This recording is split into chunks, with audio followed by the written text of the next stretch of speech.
안녕하세요. 인생에서 지옥과 천국을 오가며 죽음의 문턱까지 갔다가 겨우 살아 돌아온 40대 여성입니다. 저는 몸도 마음도 전부 다 불행의 정점을 찍고 나서야 현재까지 오게 되었어요. 정말 힘든 시간이었죠.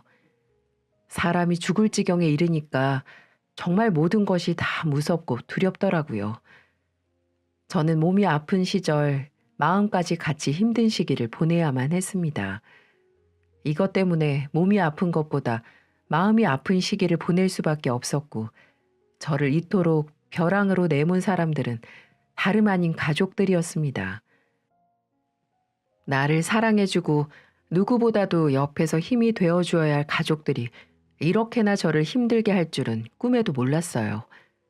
물론 지금은 그 사람들은 제 가족이 아닙니다.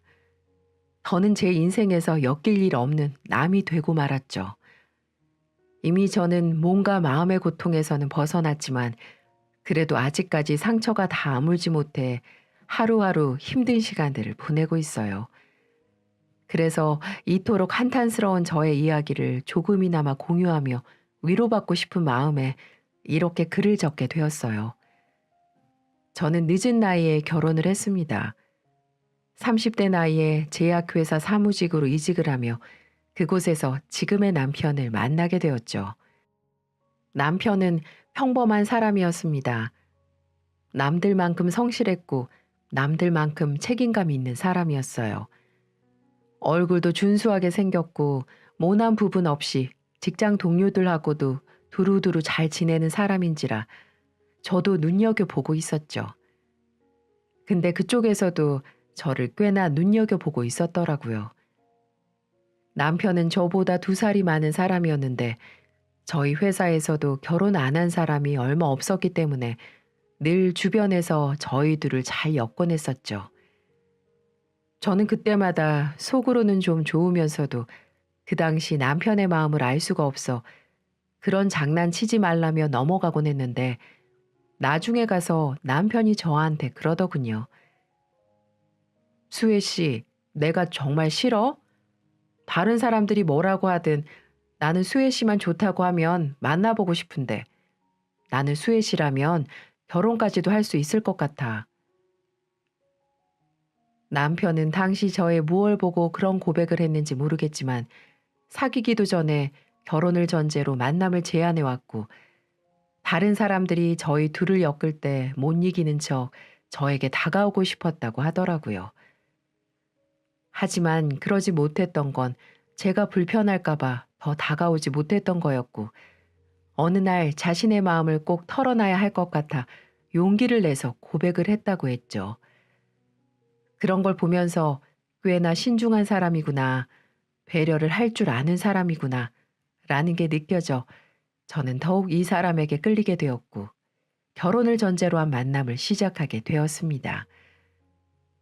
남편과의 연애는 꽤나 재밌었어요. 둘 다 30대 후반의 나이에 만나 설레고 즐거운 연애는 못할 거라고 생각을 했는데 남편은 알면 알수록 재치 있고 따뜻하고 배려심이 넘치는 사람이었어요. 왜 그런 사람 있잖아요. 알면 알수록 더 진국인 사람.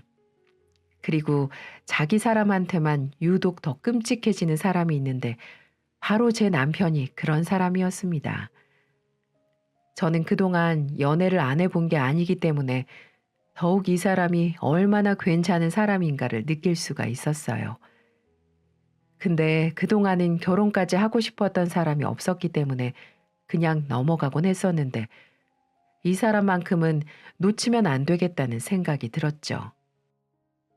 게다가 30대 후반의 늦은 나이까지 결혼을 안 한 게 정말 잘한 일이었다고 생각을 하게 될 만큼 이 사람은 좋은 남편감이었습니다.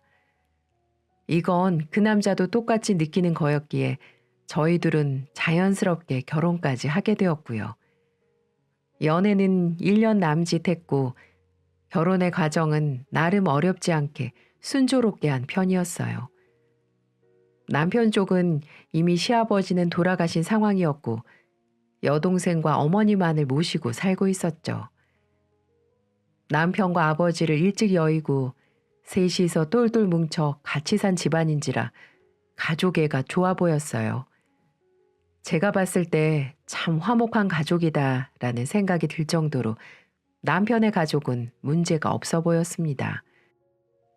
결혼에 대해 허락을 받는 과정과 결혼을 준비하는 과정 역시 크게 어렵지 않았어요. 둘 다 유별나게 굴지 않고 그냥 적당히 서로의 형편에 맞춰서 집도 하고 혼수도 했기 때문이었는데요.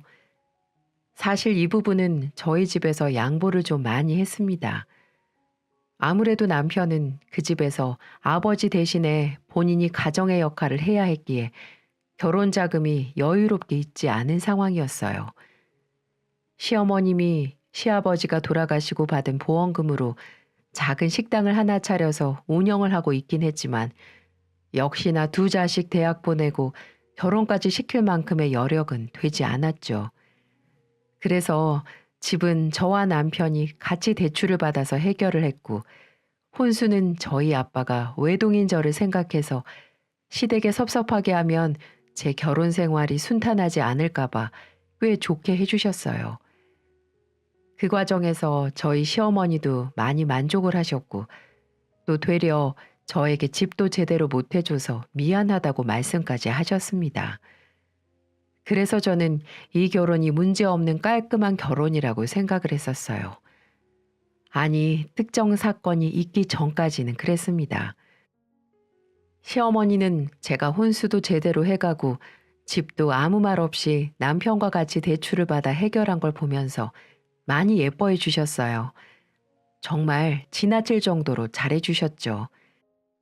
늘 시댁에 제가 놀러 가면 저한테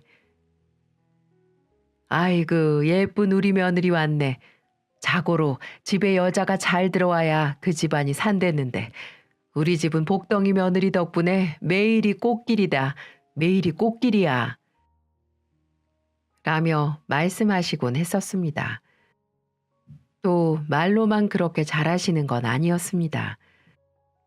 집이 시댁과도 가까운 곳에 있었기 때문에 늘 맞벌이하는 저희 부부를 위해서 밑반찬도 많이 해서 가져다 주곤 하셨어요.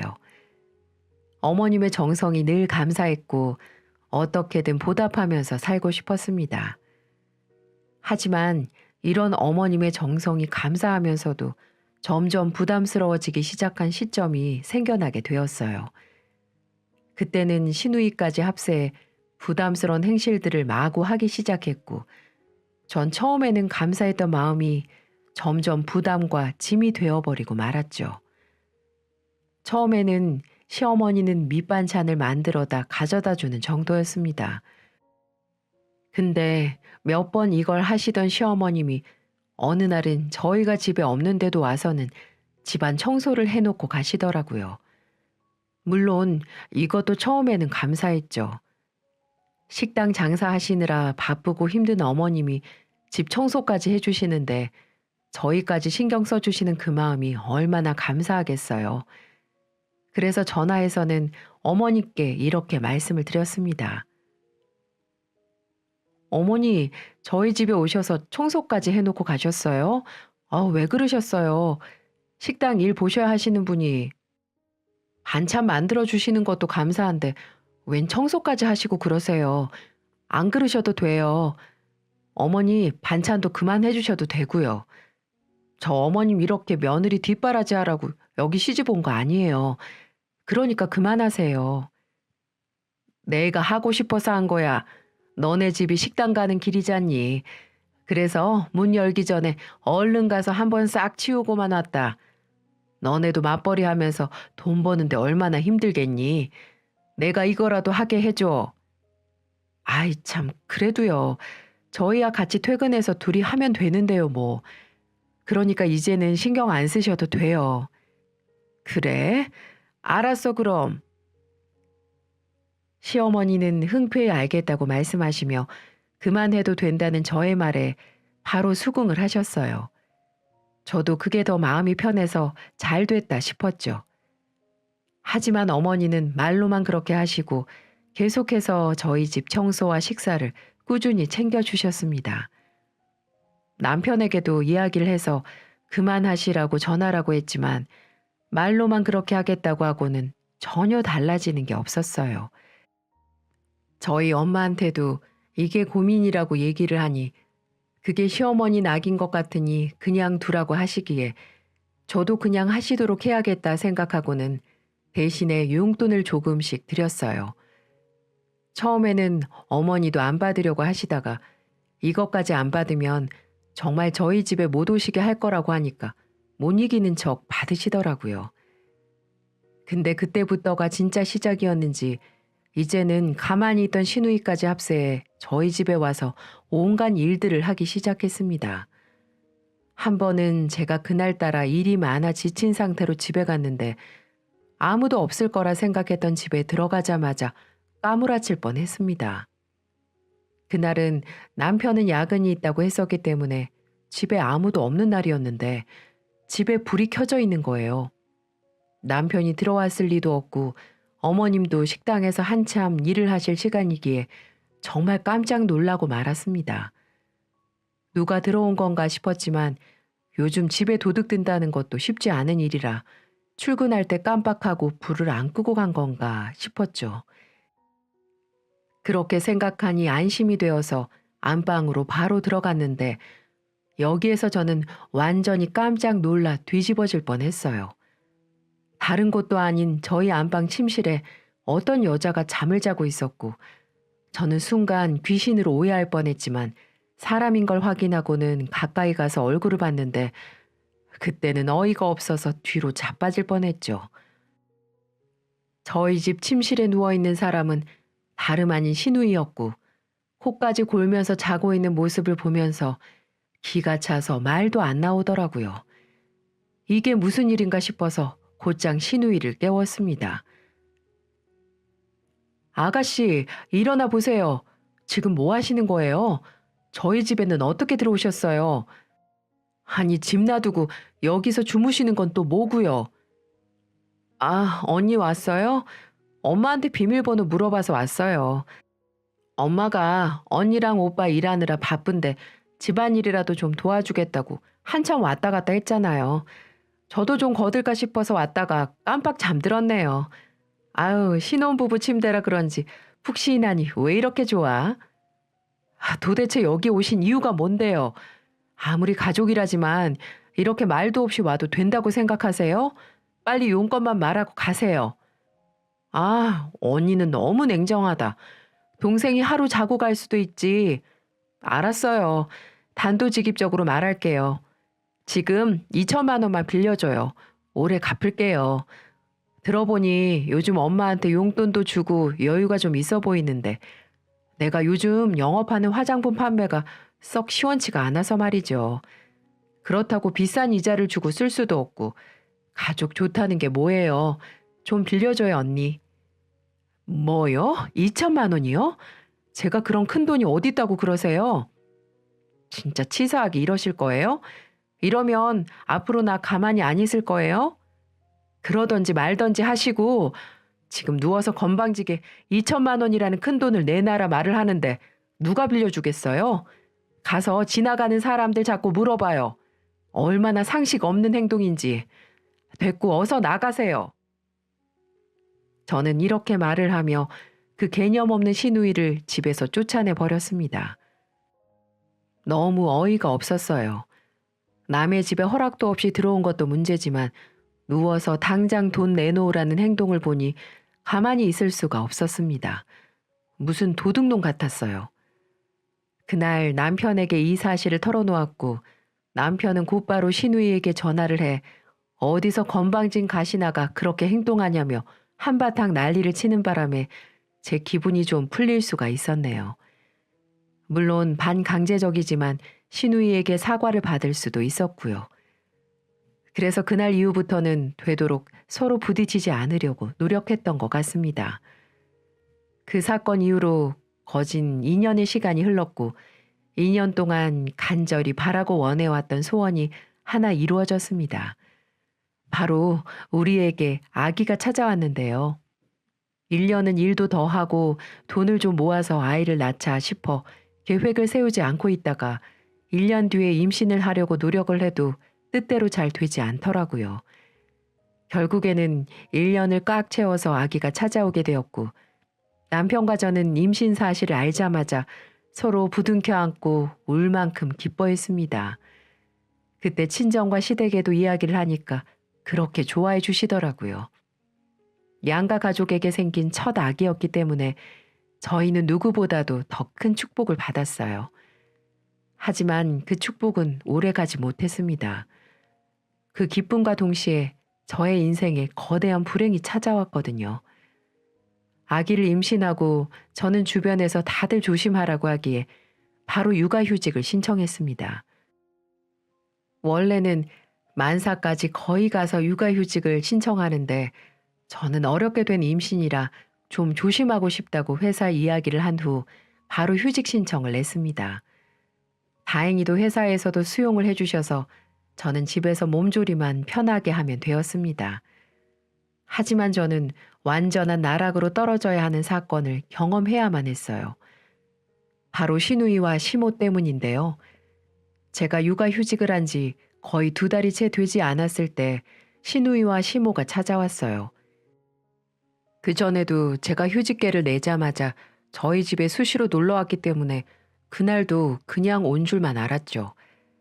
근데 갑자기 저에게 진지하게 할 말이 있다면서 거실에 눌러 앉히더라고요. 무슨 이야기일까 궁금한 마음에 들어봤다가 저는 또 이 둘의 어이없는 만행이 시작되었구나 싶어 정말 하늘이 울릴 정도로 머리가 띵해지는 듯 했습니다. 이번에도 이들은 저에게 다른 것도 아닌 돈 얘기를 꺼내들었어요. 시누이가 먼저 말을 했습니다. 언니, 저 결혼하려고요. 어머, 정말요? 그동안 연애한단 말 없었잖아요. 어떤 사람인데요? 어디서 만났어요? 얼마나 만난 거예요? 아이 참 언니, 하나씩 물어보세요. 부끄럽게. 일단 내 화장품 단골 사모님이 소개시켜 주셨는데 사업하는 사람이라면서 결혼하면 저 사모님 소리 들을 수 있다고 막 어필을 하길래 못 이기는 척 만나봤는데 진짜 잘 나가는 사업가인 거 있죠? 얼굴도 그만하면 반반하고 저를 또 끔찍하게 좋아해서 결혼하려고요. 한 3개월 정도 만났는데 뭐 더 오래 만난다고 사람 더 아는 것도 아니고 같이 살면서 알아가려고 해요. 3개월이요? 3개월은 너무 적은 거 아니에요? 아무리 요즘 뭐 한 달 만에도 결혼한다고 하지만 그건 진짜 모험이잖아요. 언니, 이제 보니까 진짜 고지식한 사람이다. 나는 그동안에 연애 많이 해봐서 알잖아요. 이 사람만큼 나를 사랑해주는 사람 또 만나기 힘들어요. 게다가 재력 있지, 잘생겼지, 뭐 하나 빠지지 않는 사람인데 얼른 잡아야죠. 근데 언니, 사실 결혼 준비하면서 결혼 자금이 좀 부족해요. 이것 때문에 오늘 언니한테 온 건데 혹시 저 결혼 자금 좀 해줄 수 있어요? 얼마 안 돼요. 결혼 자금이요? 얼마나요? 얼마 안 돼요. 그 집안 수준 생각하면 진짜 쥐꼬리만한 돈인데 그쪽에서 집이고 뭐고 다 해올 테니까 저한테 혼수로 딱 9천만 원만 해오라고 하더라고요. 근데 제가 돈이 어딨어요. 언니도 알다시피 저 돈 벌어서 하루살이처럼 사는 사람인데 엄마도 오빠가 전세 얻어준 집에서 저랑 같이 살고 있고 가게도 월세 나가는 데서 대출이 얼마나 나오겠어요. 그러니까 언니가 좀 도와줘요. 그래 아가, 고깝게 듣지 말고 이건 좀 참고해서 들어. 너 정 돈이 없으면 사돈이 얼마 전에 퇴직하셨다면서 공무원이 퇴직하면 연금도 나오고 퇴직금도 꽤 많이 나올 텐데 그거 좀 어떻게 조달 안 될까? 얘 결혼하면 바로 갚아줄게. 어이가 없었습니다. 제가 돈이 없다고 말할 줄 알고 이 사람들은 저희 친정 얘기까지 꺼내면서 당장 돈을 내놔라 이런 식으로 나왔어요. 이건 더 고민해 볼 가치가 없는 거였어요. 만난 지 3개월 만에 결혼을 하겠다는 것도 말려야 할 판에 혼수로 9천만 원을 요구하는 시댁이라면 더더욱 동의를 할 수가 없었습니다. 그래서 고민할 필요도 없이 저는 그 자리에서 거절을 했습니다. 어머니, 죄송해요. 이건 제가 들어드릴 수가 없어요. 저희 아버지 평생 번 돈이에요. 교사 일 정말 쉽지 않은 일이에요. 애들한테 학부모한테 30년을 넘게 시달리면서 번 귀한 돈이라 제가 함부로 달란 소리도 못해요. 그리고 아가씨도 결혼 정말 다시 생각해 보세요. 아가씨 정말 사랑한다면 3개월보다 더 기다려 주겠죠. 좀 더 지켜보고 더 서로 알아본 다음에 결혼하는 것도 나쁘지 않아요. 죄송하지만 저 9천만 원은 못 들은 걸로 할게요. 저의 단칼에 자른 거절에 이 두 모녀는 그때부터 본색을 드러내기 시작했습니다. 제가 거절을 말하고 나서도 몇 번 더 부탁을 하더니 그래도 제가 거절을 하자 표정이 싹 바뀌더라고요. 그건 정말 마치 공포 영화와도 같았습니다. 신데렐라와 백설공주를 바라보는 계모의 눈빛도 그것보다는 매섭지 않았을 거예요. 그래? 너 어디 두고 보자. 이렇게 사람이 미천까지 드러내면서 부탁을 하는데도 거절을 해? 너 혼자 행복하겠다 이거지? 오냐 어디 두고 보자. 네가 언제까지 혼자서 행복할 수 있는지 보자고. 언니 진짜 그러는 거 아니에요. 우리가 언니한테 어떻게 했는데. 나 결혼 못하면 평생 언니 저주하고 미워하면서 살 거니까 그렇게 알아요. 이 둘은 매서운 말투로 저에게 쏘아붙이고는 집으로 돌아갔습니다. 이게 무슨 상황인가 당황스러움이 가시지 않아 한참을 혼자서 진정을 해야 했죠. 내가 내 돈으로 거절을 한 게 이렇게 천대받을 일인가 싶어 서럽기까지 하더라고요. 그래도 저는 제가 다시 둘을 풀어주면 이전처럼 관계가 회복될 거라고 생각했어요. 하지만 그건 아주 큰 오산이었죠. 이 둘은 이날로부터 하루가 멀다 하고 저희 집에 찾아와 행패를 부리기 시작했습니다. 제가 임신을 했다는 걸 아예 싹 잊어버린 건지 이때까지 한 번도 경험해보지 못했던 시월들을 제대로 보여주겠다는 듯 아주 무지막지하게 행동하기 시작했어요. 이들의 만행은 아주 가지각색이었습니다. 몇 가지 에피소드를 대자면 대낮부터 남편 없는 저희 집에 와서는 술을 잔뜩 배달시켜 놓고 하루 왼종일 먹어대기 시작했어요. 저에게는 안주거리를 내놓으라고 시켜대며 내내 낮술을 해댔고 남편이 집에 들어오기 전 귀신같이 나가버렸습니다.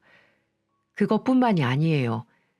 신우는 저희 집에 와서는 옷을 빌려달라면서 제 옷장에 함부로 들어가 제가 제일 아끼는 옷을 꺼내 가져가려고 했고 제가 화를 내며 막으면 이것도 나한테 아까운 거구나. 진짜 치사한 년. 그래, 너 혼자 어디 잘 먹고 잘 살아봐라. 그래봤자 네가 이거 입을 수 있을 것 같아? 이제 애 나오고 배 나오면 네 인생도 끝인 거야. 돼지처럼 살 퉁퉁 부어서는 굴러다닐 텐데 이 옷이 맞긴 할 것 같아? 제발 정신 차려라. 이렇게 폭언을 하고는 그 옷을 다 가위로 오려놓고는 집에서 나가곤 했죠. 시어머니는 시어머니대로 난리였습니다. 굳이 저희 집에 본인 식당 음식물 쓰레기를 다 들고 와서는 저희 집에다가 다 뿌려댔어요. 이게 도대체 사람이 할 짓인가 싶어서 저는 아기를 가진 몸인데도 조리를 전혀 하지 못하고 하루가 멀다 하고 집에 와서 만행을 저지른 이들과 싸우기에 바빴습니다. 음식물을 싸들고 와서 거실부터 시작해서 온 집안에 다 뿌릴 작정으로 돌아다니는 어머니를 보면서 저는 울부짖으며 이야기를 했어요. 어머니, 정말 왜 이러세요? 제가 뭘 그렇게 잘못했어요? 아가씨 결혼 자금 못 해준 게 그렇게 죄예요? 그럼 어머님이 해주시지 그러셨어요. 어머님도 못 해주는 걸 왜 제가 안 해줬다고 이렇게까지 하시는 거냐고요. 자꾸 이러시면 저 이제 경찰에 신고할 거예요. 남편한테도 다 얘기할 거라고요. 아휴, 이게 이제야 본색을 드러내네. 그래, 어디 해봐라, 해봐. 그때는 너 죽고 나 죽는 거야. 내가 어디까지 할 수 있을 것 같니? 어디 한번 너도 송장되고 네 두 눈으로 네 시애미 송장 똑똑히 보고 싶으면 그래봐. 그래 보라고 이년아. 저는 아기를 생각해서 아내 육아휴직도 마다하지 않고 흔쾌히 허락하며 혼자 열심히 일을 하는 남편에게 짐을 지어주고 싶지 않아서 시어머니와 시누이의 만행에 대해서 이야기하지 않았어요. 게다가 유일한 남편의 가족들인데 이런 실망스러운 모습을 보이면 얼마나 마음이 무너질까 싶어서 제 선에서 해결해 보려고 했죠. 하지만 이 두 악마는 끊임없이 저를 괴롭혔고 저는 결국에는 이 악마들의 수에 더는 버티지 못하고 나가 떨어지고 말았습니다. 어떻게든 이 둘을 해결해 보려던 저의 노력의 결과는 아주 비참하고 처참했어요.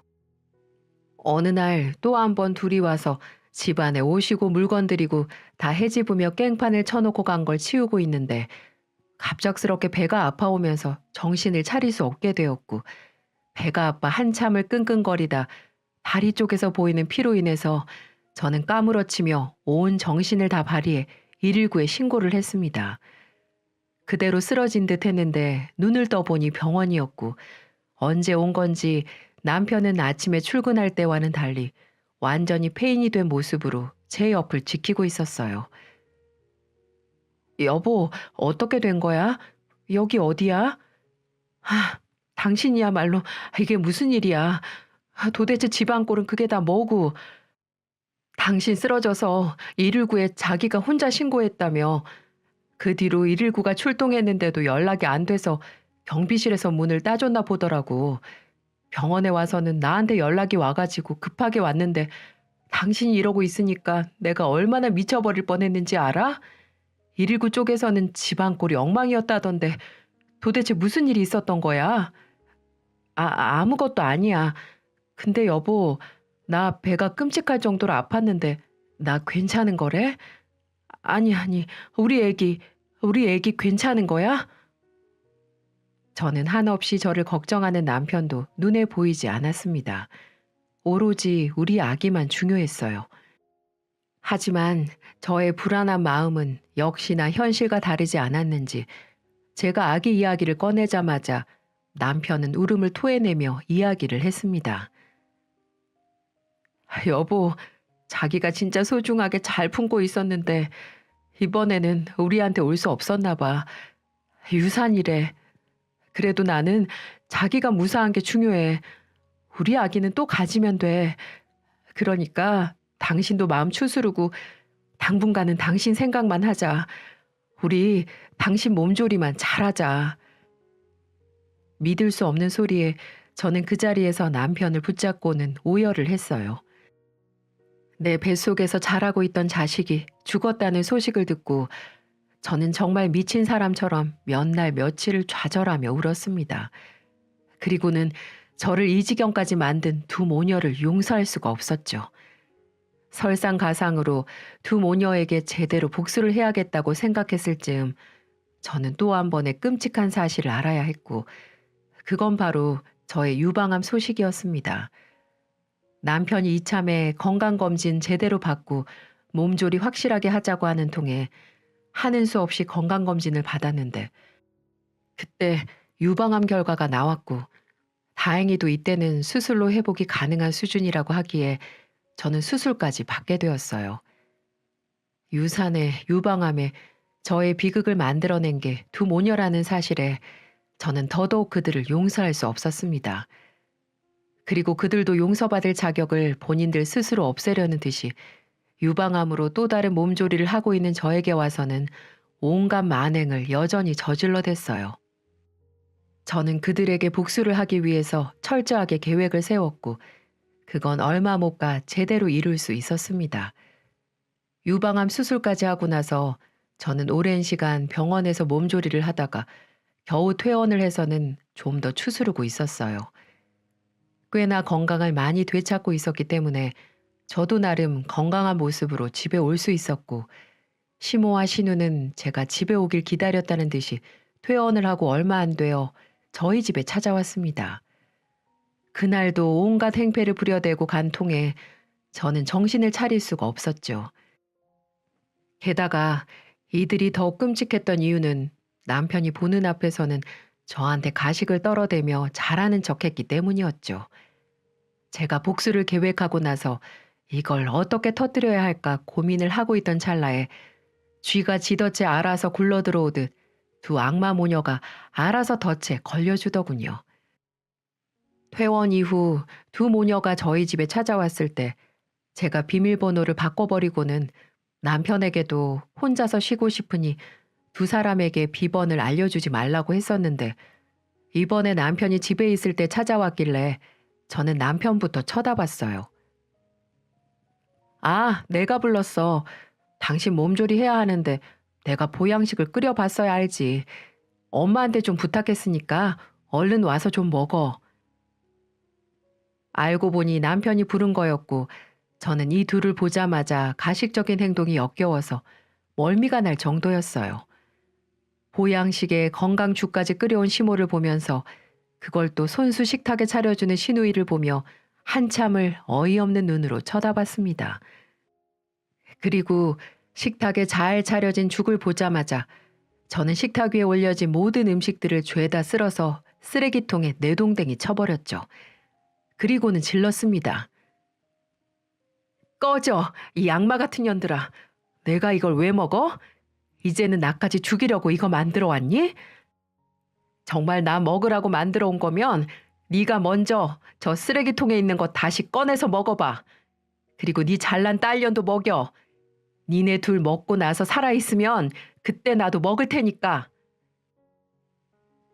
남편이 봤을 때 이해할 수 없는 행동을 하는 저를 보며 남편은 정성스럽게 음식까지 만들어다 바친 시모와 시누이 편을 들었고 아픈 저에게 뺨을 때리는 손찌검까지 했습니다.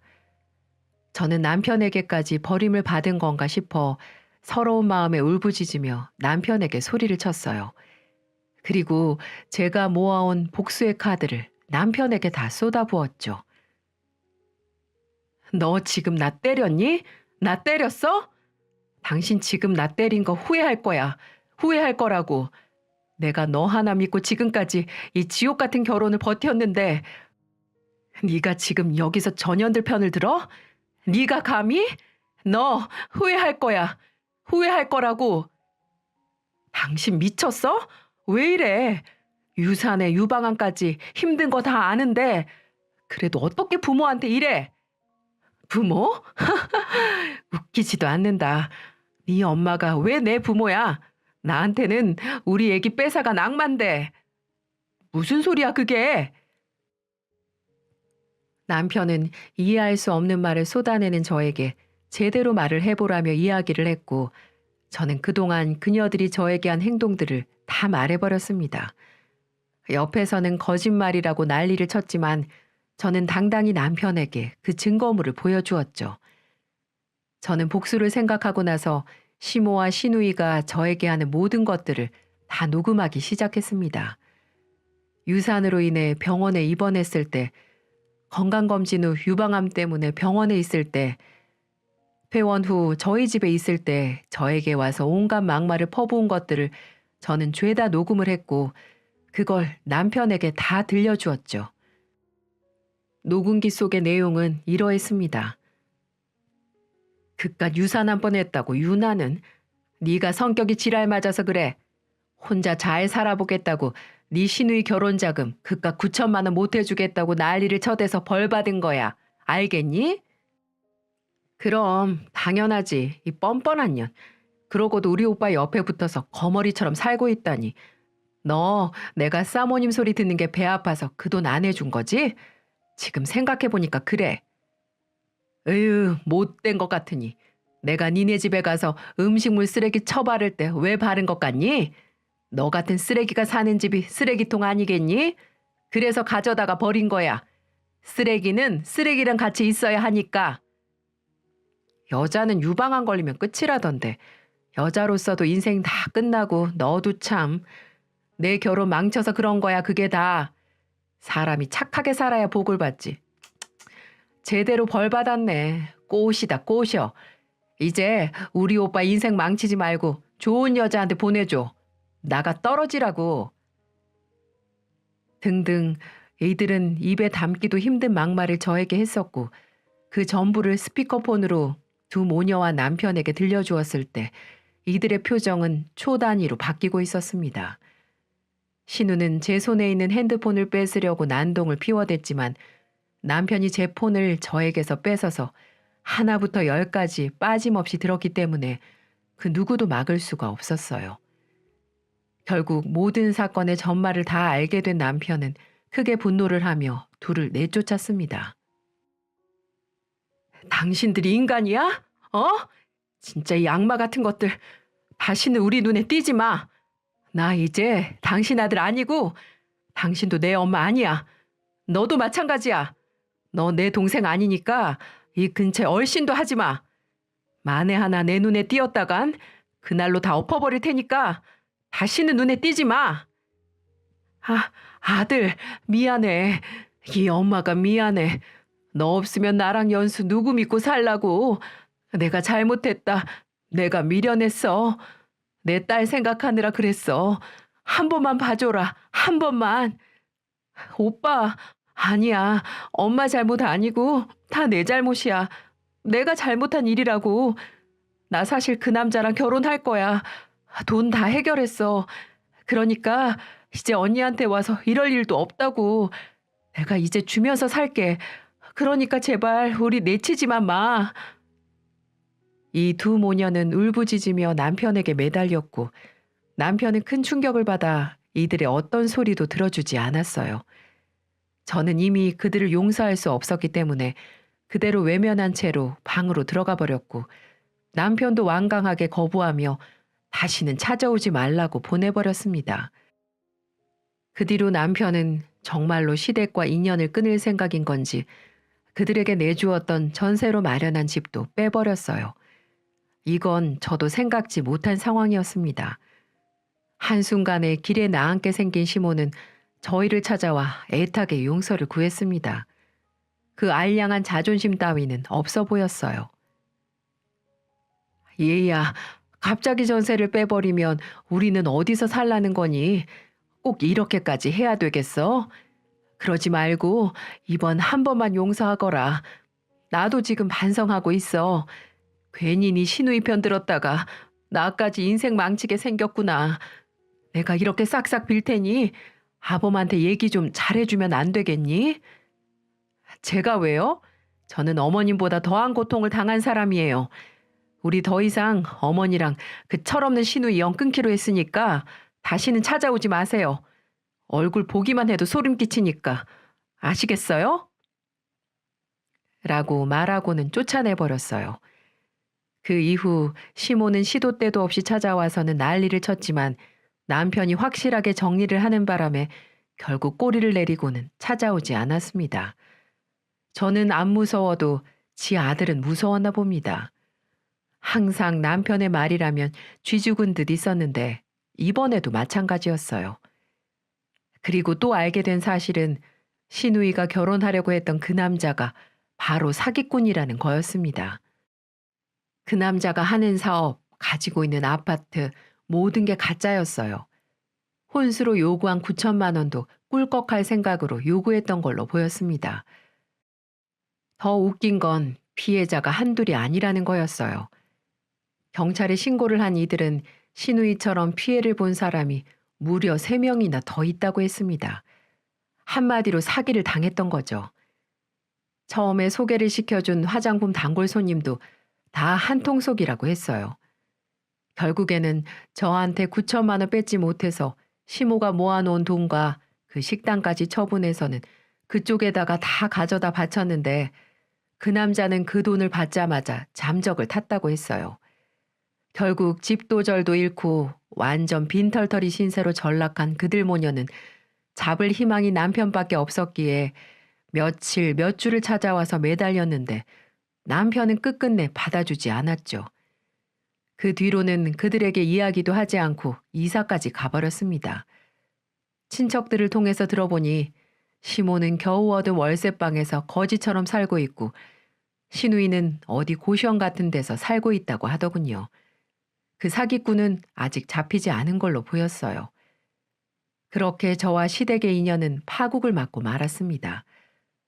처음에는 제게 그렇게 잘해주었던 시어머니였는데 시누의 입 발린 소리에 조정당한 시모는 결국 모든 걸 잃고 말았습니다. 나중에 서럽게 울면서 하는 말이 다 시누이에 대한 원망뿐이더군요. 하지만 때는 이미 늦은 때였죠. 그들의 만행과 그들로 인한 불행은 막을 내리게 되었고, 저는 그때 입은 상처로 아직까지도 힘든 시간을 보내고 있습니다. 중간에 이혼을 할 수도 있었어요. 정말 저를 끔찍하게 힘들게 한 모녀 때문에 저는 분명 이혼을 생각했던 적도 있었죠. 하지만 누구보다도 성실하고 저를 사랑해준 남편이 있었기 때문에 그 시련들을 다 참고 견딜 수 있었어요. 남편도 제가 왜 말하지 않고 남편에게 모르는 척을 했는지 저의 깊은 속뜻을 이해했기 때문에 한없이 저한테 미안하다면서 아직까지도 사과를 하면서 지내고 있죠. 다시는 어머니와 신우와는 연락하지 않을 거라고 맹세를 하면서 저에게 최선을 다해 잘하며 살고 있네요.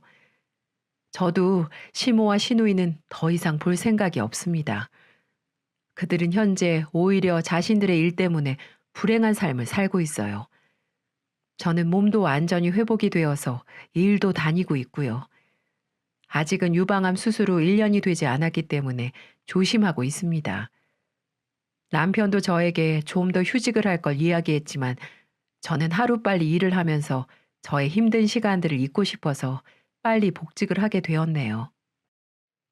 이렇게 힘든 시간을 보내면서 저는 그래도 이 힘든 여정 끝에 저의 손을 들어준 남편이 있다는 것에 감사함을 느끼고 있어요. 부모 자식 간의 연은 쉽게 끊어지지 않는 거라는데 그 어려운 걸 끊고 저에게 온 남편이 정말 사랑스럽고 고맙습니다. 저는 다시는 그쪽 집안과는 엮이지 않을 거예요. 만약에 남편이 그들을 받아들이겠다고 하면 이혼까지 각오할 생각으로 그들을 외면하고 있죠. 저는 가끔 먼저 떠나보낸 저의 아기를 생각하면 한참 우울해질 때가 있는데요. 그때 남편이 저에게 해준 말을 생각하면서 힘을 내고 있어요. 행복하게 여행 가려면 가볍게 여행을 해야 한다고 남편이 말해 주었는데요. 그이도 어딘가에서 본 글귀라고 하더라고요. 우리 인생이 멀리서 보면 여행이 아니겠냐며 우리 100년도 안 남은 인생 가볍게 생각하고 가볍게 살자고 하던 거 있죠. 그렇게 보니 또 인생이 별것 아닌 것 같아 또 힘을 내서 이렇게 하루를 살아가고 있습니다. 여러분도 지금 혹시 지옥 같은 시간을 보내고 계신가요? 인생을 긴 여행이라고 생각하시면서 다시 힘을 내셔서 주변의 꽃도 보시고 좋은 경치도 구경하시면서 가볍게 즐기실 수 있으면 좋겠습니다. 저도 그래 볼게요. 우리 모두 여행자로서 좀 더 가볍게 이 시간을 살아봤으면 좋겠네요. 모두들 힘내세요. 그리고 저에게도 힘과 위로를 주시기를 여러분에게 부탁드릴게요. 긴 사연 끝까지 들어주셔서 감사합니다.